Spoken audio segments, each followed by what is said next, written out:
Perjalanan Peruri dimulai tahun 1971. Waktu itu, pemerintah menggabungkan dua perusahaan negara, PN Percetakan Kebayoran dan PN Artayasa.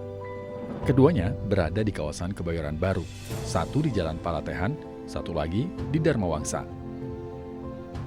Dari sinilah lahir Perum Percetakan Uang Republik Indonesia, atau yang kita kenal dengan nama Peruri.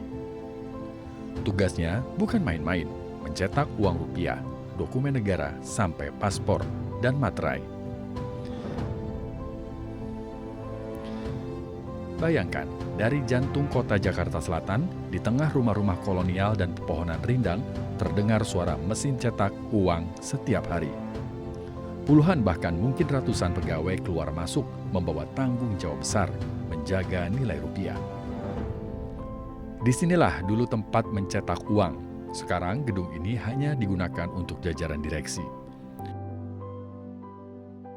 Jalan mulu sih Bang, ini kita kayak maraton, mau kemana sih? Ini maraton supaya kita bisa tahu jejak masa lalu. Saya ajak masa lalu Abang. Emang dinosaurus masa lalu? Bukan, ini bau-baunya beda nggak baunya? Kayak bau uang ya? Kira Abang kentut. Ini, tuh lihat tuh Bang, Peruri. Perusahaan uang Republik Indonesia. Oh, iya. ini namanya? Ini dulu di sini nyetak uang, di sini dulu Bang. Oh, Pengen tahu nggak Bang? pengen. Berarti ada sejarahnya dong? Ada sejarahnya. Kita lihat di dalam.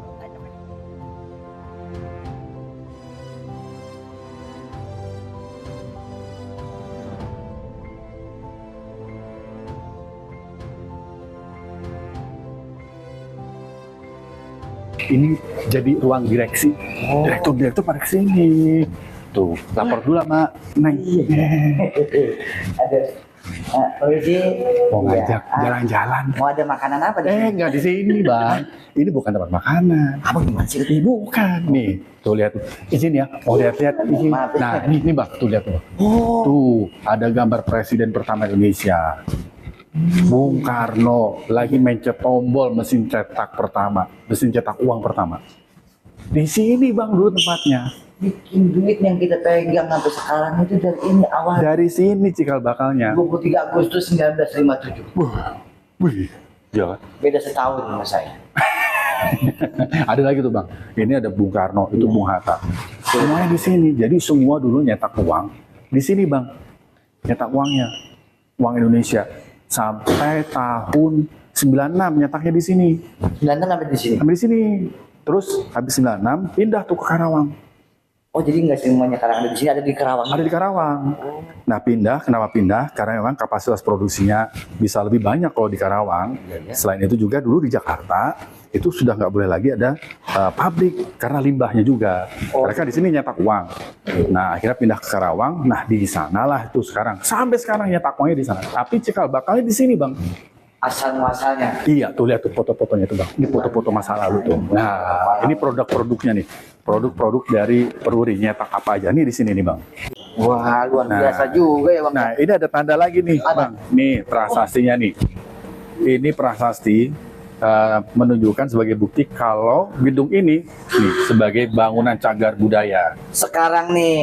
Iya, jadi nggak boleh diotak-atik. Ini harus dilindungi supaya nanti ada cerita untuk anak-anak cucu kita gitu. Dulu percetakan uang pertama di mana? Di Mari Bang. Iya, Gitu. sekarang udah berubah jadi bangunan cagar budaya. Iya. Dari Dinas Kebudayaan Provinsi DKI Jakarta. Betul. Nah jadi di sini udah nggak nyetak uang lagi. Iya.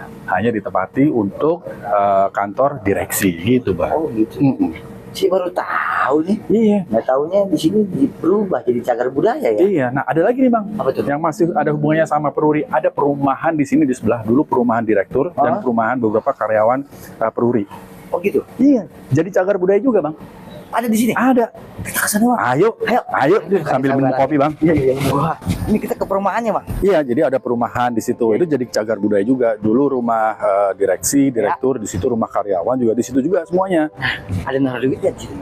Naruh duit, kayaknya sih nggak ada Bang. Nggak ada. Di kawasan ini ada peninggalan lain dari masa kejayaan Peruri. Deretan rumah dinas di Jalan Trunojoyo, nomor 4A, 4B, 6C, dan 6D. Satu rumah direksi dari Ini? Peruri ini. Oh. Nah, ini kan sekarang lagi lihat nih, lagi lagi disiapin gitu ya. Kayak ini mau dipugar gitu, mau direnovasi, mau dijaga supaya tetap terlihat seperti dulu gitu. Nah, lihat tuh jendela-jendelanya Bang, masih jendela jadul banget tuh Bang. Masih zaman dulu banget ya. Tuh, ya kan? Ke dalam yuk, yuk, yuk. Bangunan bergaya jengki ini dibangun sekitar tahun 1950-an. Bentuknya asimetris, jendelanya miring, dan atapnya khas rumah-rumah kuno. Rumah-rumah ini dulunya dihuni pejabat dan karyawan Peruri. Sekarang, bangunan ini menjadi cagar budaya DKI Jakarta. Sebagian areanya sudah berubah menjadi Taman Kota Peruri, ruang hijau di tengah padatnya Jakarta. Sedangkan rumah dinas Direktur Utama Peruri di Jalan Brawijaya 4 juga dilindungi sebagai warisan sejarah. Di tahun 2019, tempat ini hidup lagi, tapi dalam bentuk yang sama sekali berbeda. Nama barunya M Block Space, ruang kreatif hasil kolaborasi antara Peruri dan para pelaku industri kreatif muda. Tanpa merobohkan bangunan lamanya, pemerintah justru merawat sejarahnya. Hanya diberi sentuhan baru seperti mural, lampu hangat, dan musik. Sekarang tempat yang dulu mencetak uang berubah menjadi mencetak ide, karya, dan mimpi anak muda. Dan yang menarik, sebagian besar bangunannya tetap mempertahankan struktur asli era tahun 1950-an. Tempat ini seperti bukti bahwa masa lalu nggak harus dilupakan, cukup diberi nafas baru.